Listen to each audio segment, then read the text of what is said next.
In this quick tutorial, I'm going to be showing you how to validate digital signature in PDF and share. Let's begin.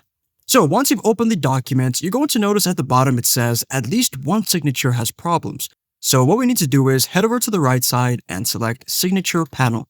And then it's going to give you more information about the error. So it says here that the signature validity is unknown. So all you need to do is simply head over to where the signature is located and simply click on it.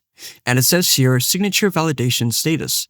Signature validity is unknown. The document has not been modified since the signature was applied. So select signature properties. So head over to the bottom and select show signer certificate. Then head over to the tab which says trust. Now what you need to do is you need to select add to trusted certificates. Select OK. Then head over to the bottom where it says certified documents. Make sure that this option is ticked and make sure that you tick every other option below this. Then select OK. Select the option which says validate signature. And if we head over to the top, it's going to say that signed and all signatures are valid. So simply select close. And there you go. I hope this tutorial was helpful for you and I'll see you in the next one.